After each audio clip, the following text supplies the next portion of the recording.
And welcome to Hannity. With just 209 days until the 2024 presidential election, Americans now are facing a mountain of serious problems. Now, each night on this program, we do our very best to document the truth, many of the major issues of the day that impact your life, including Joe Biden's border crisis, his crime crisis, the Biden inflation crisis, the turmoil that is overseas and around the world. And tonight we will show you the latest record-breaking crime statistics, the latest big crime carjackings. We'll also bring you the latest example of violent crime. It is now exploding among New York City's massive illegal immigrant population. Also tonight, Larry Kudlow will be here with an update on the economy. Spoiler alert, I wish I had better news. The numbers are not good. Needless to say, the coverage is not the same on other networks or on the pages of almost any major newspaper.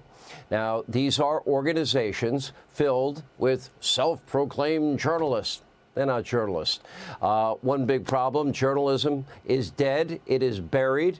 This is something that I, accurately said back in 2007 or 8 when the press turned into giddy cheerleaders for the anointed one, Barack Obama. Now, for almost every newsroom in America, they're not news. They're opinion. They're talk show hosts. They're radical leftist talk hosts. With a few exceptions, journalism has now been replaced by liberal, radical activism.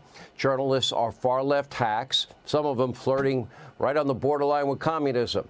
There is no fidelity to the truth whatsoever. They will lie. They will censor. They will obfuscate the truth, all as a means to an end. Their goal is political power, a left-wing utopia where dissent no longer exists. But you don't have to take my word for it. One senior editor at NPR courageously now just coming clean in an op-ed entitled, quote, "I've been at NPR for 25 years. Here's how we lost America's trust." He then went on to blast his own organization for morphing from a left-leaning news operation into an extreme far-left political machine focused on, quote, efforts to damage or topple Donald Trump's presidency.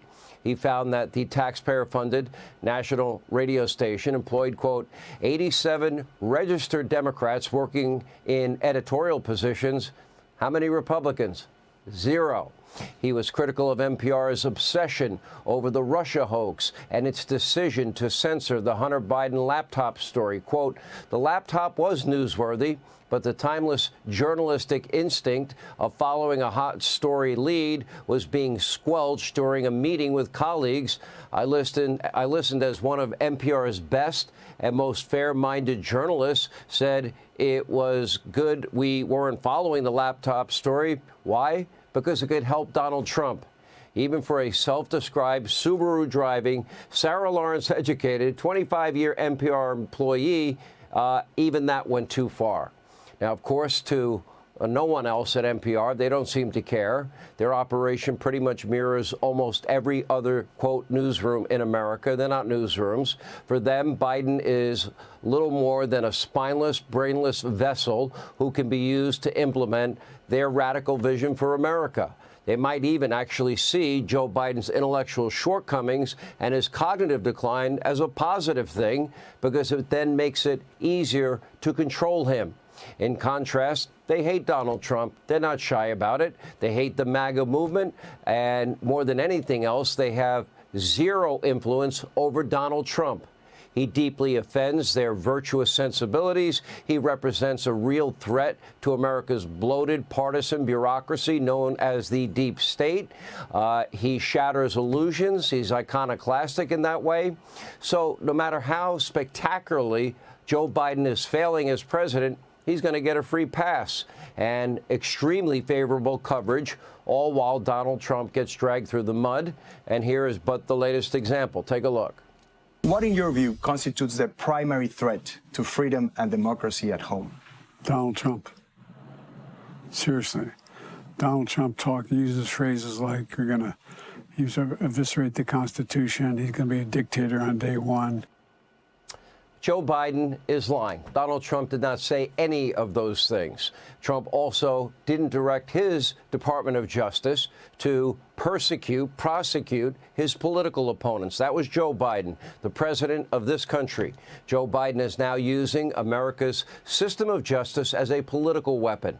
The president is now also likely defying a Supreme Court ruling on, quote, student loan forgiveness just prior to an election. Why? He wants to buy votes before the courts have yet another chance to step in and stop him for a second time. Now, the president also reportedly directed the federal government, with the help of big tech, to censor social media posts they don't like. The president also eliminated our southern border. He's not enforcing the laws of this country, and he's aided and abetted in the law-breaking, encouraging over 10 million unvetted Joe Biden illegal immigrants into the country, many of whom are breaking our laws, many from our top geopolitical foes. But Donald Trump is the threat to democracy? No, I would say the threat at the border with people from Iran and Syria, Afghanistan and Egypt and Russia and China, they're probably a bigger threat to our democracy. Notice that the biased reporter didn't bring up any of these issues during Joe's answer. Just sat there in silence, happily providing Joe Biden with a platform to smear Trump. In fact, outside of this network, few of America's abusively biased and corrupt reporters ever challenged Joe Biden or call him out for his blatant lies. They let him spend the entire 2020 election hiding in his basement. And, for example, yesterday we got another big whopper. Take a look. I, like an awful lot of people in this audience, was the first in my family to go to college and watched my dad struggle to help me get there and get all the kids there, and it wasn't easy. Joe Biden was not the first one in his family to go to college. His father attended the very prestigious Johns Hopkins University, and Biden is even on tape bragging about his grandfather, who played football at Santa Clara. Take a look. Being raised by a grandpa who went to Santa Clara back in the days when Irish in Northeast Pennsylvania didn't very much get a chance to go to college. And he was an All-American football player at Santa Clara. And he came back as a newspaper guy on the business side. In 1987, the New York Times, they brutalized Biden over this very same lie, but don't expect a similar level of journalism today.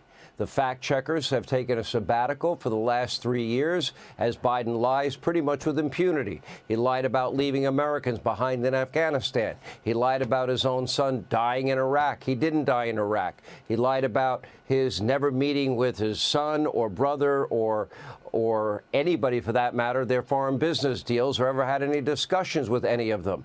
He lied about his role in the civil rights movement. He lied about getting arrested in South Africa. He lied about his involvement with Hunter's art career. He lied about the border being closed and the border being secure. He lied about inflation being transitory. He lied about his interview with the special counsel, Robert Hur. He lied about Trump's position on abortion.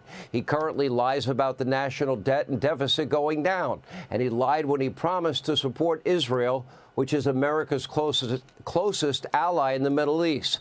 No. In order to win back the radical left-wing voters that have been running from him, Biden has turned his back on Israel, as literally putting his own blind personal political ambition above standing up against radical Islamic terrorists that attacked Israel, killing many and taking others prisoner.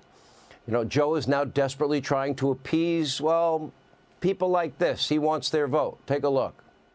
Gaza has shown the entire world why these protests are so anti-America. Because it's the United States government that provides the funds for all of the atrocities that we just heard about.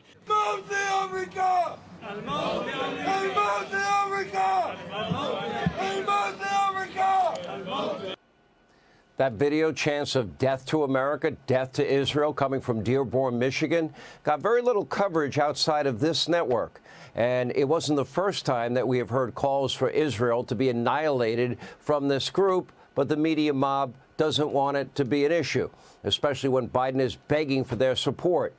They would never let the hatred for America get in the way of winning a good election and beating Donald Trump any way they can.